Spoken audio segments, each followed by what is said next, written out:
Vikram Singh sir, इस घटना के 24 घंटे के अंदर पुलिस की तरफ से एक स्टेटमेंट आता है कि यह लव जिहाद का मामला नहीं है, सुसाइड का मामला है। और आज खबर आती है कि लव जिहाद के एंगल से भी जांच करेंगे।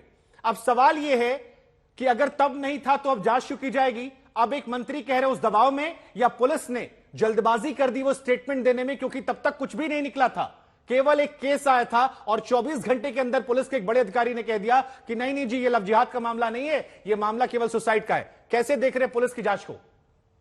नमस्कार शुभांकर जी और अन्य विद्वान पैनलिस्ट। ये जो पुलिस का बयान था कि लव जिहाद का एंगल नहीं है, प्रीमेच्योर था और इसको नहीं देना चाहिए था। बेहतर बयान ये होता कि सभी सबूतों का मूल्यांकन किया जा रहा है, विवेचना के उपरांत जो तथ्य आएंगे उससे आपको अवगत कराया जाएगा। और पहले ही एक लाइन पकड़ लिया और उसके बारे में खुलासा कर दिया, ये चीज प्रीमेच्योर है और अनप्रोफेशनल है। तो पहले आप इसको देख लीजिए, मूल्यांकन कीजिए। विवेचना में समस्त बिंदुओं का समावेश करते हुए विवेचना की जाती है। मां का बयान, अंकल का बयान, सहकर्मियों का बयान, जो 72 घंटे में व्हाट्सएप चैट हैं, ईमेल्स हैं, एसएमएसेस हैं, और जो भी सहकर्मियों के साथ अगर कोई वाद विवाद हुआ है, खाने के दौरान कोई वाद विवाद हुआ है। मैं देख रहा हूं कि एक क्लिप में ये लड़का शीजान मृतका को पुशअप्स करा रहा है या चिनअप्स करा रहा है।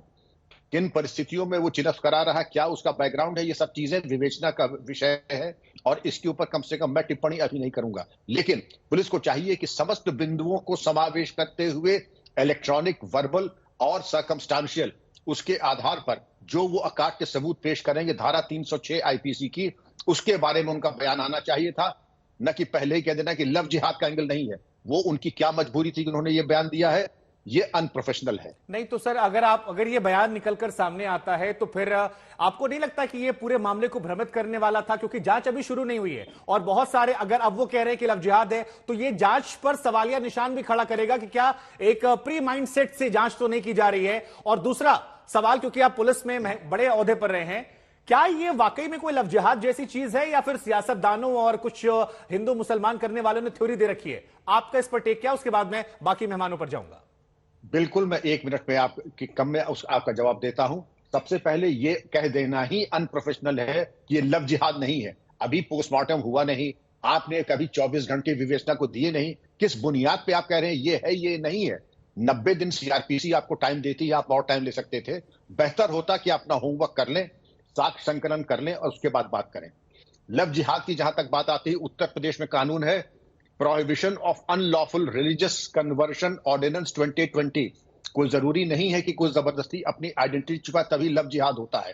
अगर किसी तरीके का मानसिक शोषण, यौन शोषण, आर्थिक शोषण, किसी भी तरीके का एक्सप्लॉयटेशन, आर्म ट्विस्टिंग या मैनिपुलेशन, ये सब लव जिहाद में आता है। किसी को इतना उस कगार तक पहुंचा दें कि वो मानसिक रूप से टूट जाए और उसके बाद उसको बाध्य करें किसी चीज के लिए। होशियार को इशारा काफी है क्योंकि समय कम है। जी बिल्कुल बिल्कुल, आपने इशारों में एक बड़ी बात कह दी। लेकिन दामिनी चोपड़ा, मैं आपके पास आऊंगा। 20 साल की लड़की उस माइंडसेट में चली जाती है कि ना उसे अपना करियर दिखाई पड़ता है, ना उसको अपने पेरेंट्स दिखाई पड़ते हैं। जहां पर वो एक म्यूजिक शूट कर रही थी, वहीं पर वो सुसाइड कमिट कर लेती है और 3 बजे मुलाकात होती है, 3:15 बजे घटनाएं होती हैं। ये वही लड़की है जिसके इंस्टाग्राम को हम चेक करते हैं तो बहुतेरी फोटोज मिलती हैं उस लड़के के साथ, जहां पर खुलकर वो इश्क का इजहार करती है। ये एकाएक जो रियलाइजेशन हुआ है, क्या ये कॉमन है? क्या इसमें आपको लगता है कि वो लड़का दोषी है, या फिर इसको दूसरे एंगल से देखा जाए कि ये केवल 2 लोगों के बीच का मामला है, छिड़काव हुआ, अलग हुए और एक इंसान सह नहीं पाया, उसने कदम उठा लिया? शुभंकर जी, मुझे बुलाने के लिए और सुनने के लिए धन्यवाद। देखिए, मामले की तह तक जाने के लिए हमारे देश में संस्थाएं हैं, व्यवस्थाएं हैं जो अपनी जांच कर रहे हैं। तो किसी भी तरह से आगे बढ़कर लव जिहाद या कोई भी ऐसा शब्द या टर्म यूज करना जिससे आगे विवाद बढ़ सकता है, टेंशन बढ़ सकती है, मुझे नहीं लगता कि वो सही है। हम में से कोई भी इतना क्वालिफाइड नहीं है कि हम बता सकें कि मामले में क्या हुआ। उसके लिए पुलिस, बाकी अन्य व्यवस्थाएं लगी हुई हैं। मुझे जो समझ आ रहा है, ये 2 लोगों का निजी मामला था। देखिए, जब 2 लोग मिलते हैं और प्रेम में पड़ते हैं तो वो कभी ये नहीं देखते हैं कि वो हिंदू है और अगला मुसलमान है या सिख है या ईसाई है। ये मौके की बात है कि लड़का मुसलमान था, लड़की हिंदू थी।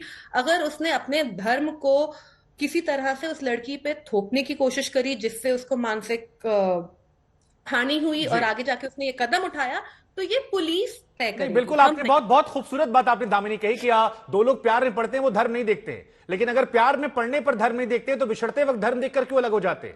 क्योंकि आपकी बात सही जो है। यहां पर तर्क दिया गया है उसमें यही कहा गया है कि हमारा रिलीजन अलग अलग था, इसलिए हम अलग हो रहे हैं। चोर की दाढ़ी पे तिनका। जी, आप कोई बोल रहा था? जी ठीक है, मैं साध्वी जी आपके पास आता हूं। साध्वी जी, कोई भी मामला आजकल अगर हिंदू मुस्लिम का आ रहा है तो सोशल मीडिया पर एक ट्रेंड चलता है कि मेरा वाला अब्दुल अलग है।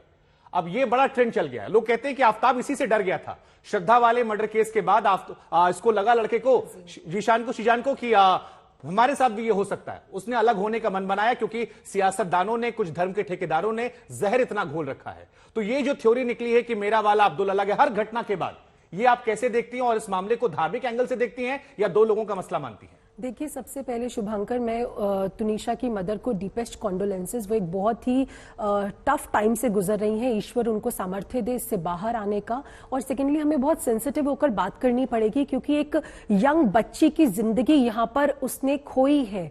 और यहाँ पर जो मुद्दा आ रहा है, आपको याद है कोविड के टाइम पे जब इनिशियली कोविड आया था तो सबने मास्क पहने थे, कितनी ज्यादा स्ट्रिक्ट मॉनिटरिंग हुई थी, अवेयरनेस कैंपेन्स हुए थे, फाइल लगाने पड़े थे क्योंकि सबको लग रहा था मुझे कोविड नहीं होगा। यही स्थिति आज भी है। कितने पेरेंट्स बार बार आगाह कर रहे हैं अपनी बच्चियों को, लेकिन सबको यही लगता है मेरा अब्दुल ऐसा नहीं है। जो बात अभी शुभांकर आपने यहां पर कही, हमें ये समझना होगा कि ये फोर्स्ड रिलीजियस कन्वर्जन कैसे हो रहा है, लव जिहाद क्या है। अगर मैं एक लार्जर पिक्चर की यहां पर बात करूं तो आप देखो कि एक मुस्लिम लड़का अगर एक गैर मुस्लिम लड़की से शादी करना चाहता है या लड़की करना चाहती है मुस्लिम लड़के से, तो जब तक वो धर्म परिवर्तन नहीं कर लेती, वो नहीं कर सकती। उनके यहां वो एक्सेप्टेबल नहीं है, वो हराम है। पहली बात। एक मुस्लिम लड़का अगर वो गैर मुस्लिम लड़की से शादी करता है तो जो गैर मुस्लिम लड़की अगर वो चाहे कि मैं अपने इष्ट की आराधना कर लूं, अगर मैं भगवान शिव को मानूं, मैं भगवान श्री कृष्ण को मानूं, भगवान राम को मानूं, मंदिर में जाऊं, तो नहीं है। वायरल हो रही है।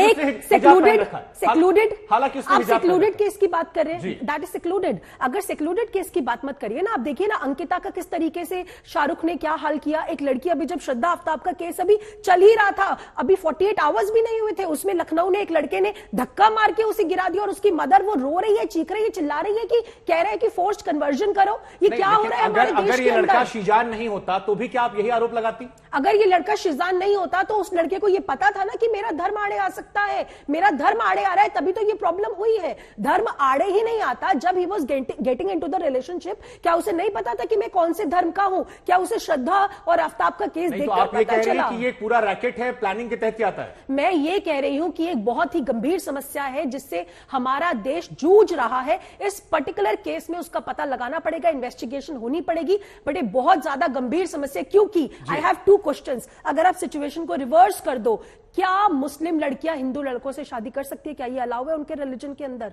मैं आमिर खान की डॉटर ने किया अभी। फिर आप वही बात कर रहे हैं, these are very learned and secluded cases की बात करें। छत्तीसगढ़ की बात करिए ना, वहां पर नील कुसुम की बात करिए। नील कुसुम को जब फोर्स किया गया कि कन्वर्जन करो, उसने मना कर दिया, उसके 51 टुकड़े कर दिए गए। कहां पर है वो न्यूज, बताइए।